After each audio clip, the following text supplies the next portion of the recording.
So guys, जैसा कि हमने पिछले एपिसोड में देखा कि जियो यान ने मिस्टर लाओ से इजिन को बचा लिया था। फिर उसने मुशी के साथ फाइट की और उसे खत्म कर दिया, जिससे वुल्फहेड मर्सेनरी ग्रुप भी खत्म हो गया। और अब इजिन के किंगशांग टाउन पर से खतरे के काले बादल हट गए थे और जियो यान भी इजिन के साथ वहां से निकल गया था। फिर अब हमें दिखाया जाता है कि इजिन जियो यान को लेकर मेडिसिन वैली में जाती है, जो एक बहुत ही खूबसूरत जगह होती है जो पहाड़ों में छिपी हुई थी। मास्टर जियो यान को बताते कि इस वैली की ऊर्जा प्योर है, इसीलिए तुम्हें डू मास्टर यानी थर्ड लेवल पर पहुंचने में मदद करेगा। ये जिन जियो यान से कहती है कि क्या तुम्हें ये जगह पसंद आई। जियो यान कहता है कि वास्तव में ये जगह अलग और दुर्गम है और तुमने ये जगह कैसे ढूंढी। ये जिन बताती है कि मैं भी इस जगह के बारे में नहीं जानती थी। अगर लेन ने इस जगह को नहीं खोजा होता और अभी मैं यहाँ कुछ जड़ी बूटियां लेने आई हूँ जिनका रेनबो पॉइजन बुक में वर्णन है। जियो यान कहता है कि मैं भी अपनी कल्टीवेशन और मेडिसिन पर यहाँ काम कर सकता हूँ। ये जिन उसे अपने साथ वहाँ मौजूद घर में लेकर जाती है और उसे बताती है कि यह जगह छोटी है, पर क्या तुम यहाँ एडजस्ट कर लोगे। जियो यान कहता है कि जब तक तुम मेरे साथ हो मुझे कोई प्रॉब्लम नहीं है। ये जिन कहती है कि तुम कैसी नॉनसेंस जैसी बातें कर रहे हो और मुस्कुराते हुए अंदर चली जाती है। जियो यान अब वहीं रहने लगता है और कल्टीवेशन करने लगता है। ये जिन भी वहाँ मेडिसिन कलेक्ट कर रही होती है। जियो यान भी ये जिन की जड़ी बूटियाँ इकट्ठा करने में मदद करता है। जियो यान को पसीना आने लगता है तो ये जिन उसे रुमाल देती है। फिर जब वो साथ में बैठकर खाना खा रहे थे तो ये जिन को चक्कर आने लगते हैं। जियो यान उसे पकड़ लेता है और कहता है कि तुम्हें क्या हुआ।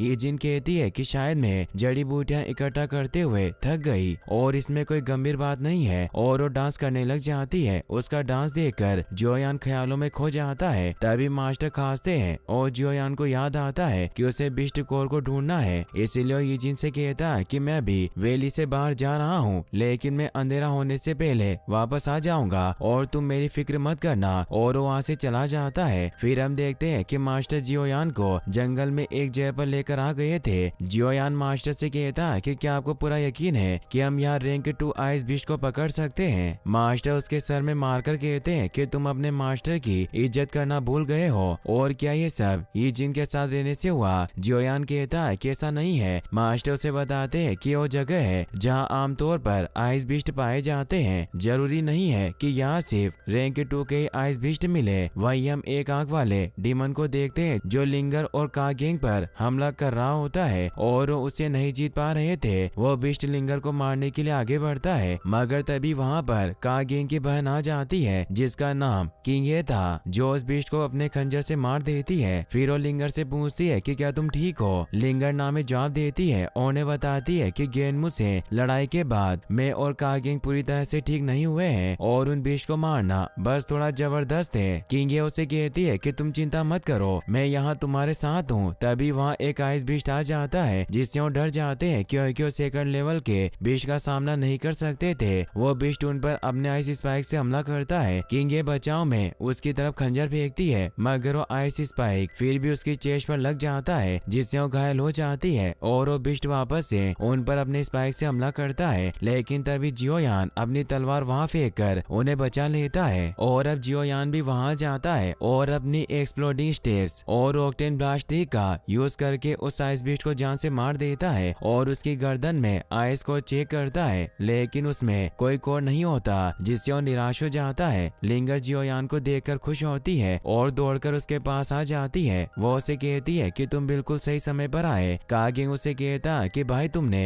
एक बार फिर हमारी जान बचाई, तुम बहुत धर्मी हो। और फिर उसे अपनी बहन किंगे से मिलवाता है और अपनी बहन को बताता है कि वही जियो यान है जिसने हमें गेनमू से बचाया था। किंगे जियो यान से मिलकर खुश होती है। कागेंग जियो यान से पूछता है कि तुम यहाँ क्या कर रहे हो। जियो यान कहता है कि मैं यहाँ रैंक 2 बिस्ट की तलाश कर रहा हूँ, मुझे आइस स्कोर हासिल करना है, मगर मुझे अभी तक आइस स्कोर नहीं मिला, पर मुझे तुम्हारी मदद करके अच्छा लगा। किंगे अपने लॉकेट को जियो यान को देती है और उसे बताती है कि आइस बिस्ट का मैजिक कोर है और तुम इसे ले सकते हो क्योंकि तुमने हमारी जान बचाई, तुम इसे धन्यवाद के रूप में रख सकते हो। जियो यान उन्हें थैंक्स कहता है। फिर हम देखते हैं कि जियो यान जल्दी से वापस मेडिसिन वैली में ये जिन के पास आता है और उसे बताने लगता है कि मुझे रैंक 2 मैजिक कोर मिल गया और अगर हमें आइस आर्ट पिल और पाथ प्रोटेक्शन पिल की सामग्री मिल जाए तो इससे मैं अपनी पर्पल फ्लेम को कंट्रोल कर सकता हूँ। तभी जियो यान देखता है कि जिन नीचे बेहोश पड़ी हुई है मगर मास्टर उसे पास जाने से रोकते हैं और बताते हैं कि इस लड़की की स्थिति बहुत गंभीर है, ये वो है फुल पॉइजन बॉडी के असर में है। जियोयान पूछता है कि ये क्या है, तो मास्टर बताते हैं कि कल्टीवेटर अपनी ताकत को बढ़ाने के लिए जहर पर निर्भर करता है, लेकिन जब उसकी बॉडी जहरीली ऊर्जा को बनाए नहीं रख पाती तो जहर उन्हें धीरे धीरे अंदर से जलाने लग जाता है, जिससे इसकी धीरे धीरे मृत्यु हो जाएगी। जियोयान को भी याद आता है कि आज दिन में उसे चक्कर आए थे और अपने मास्टर से पूछता है कि क्या इस बीमारी को ठीक किया जा सकता है। मास्टर नामे जवाब देते हैं और कहते हैं कि बहुत मुश्किल है। फिर हम देखते हैं कि इजिन की जब आँख खुलती है तो अपने पास जियोयान को देखकर खुश होती है, मगर वो खुद को बेड पर देखकर उससे पूछती है कि क्या तुमने मुझे टच किया। जियोयान कहता है कि मैंने ऐसा नहीं किया, अगर मैं तुम्हें टच करता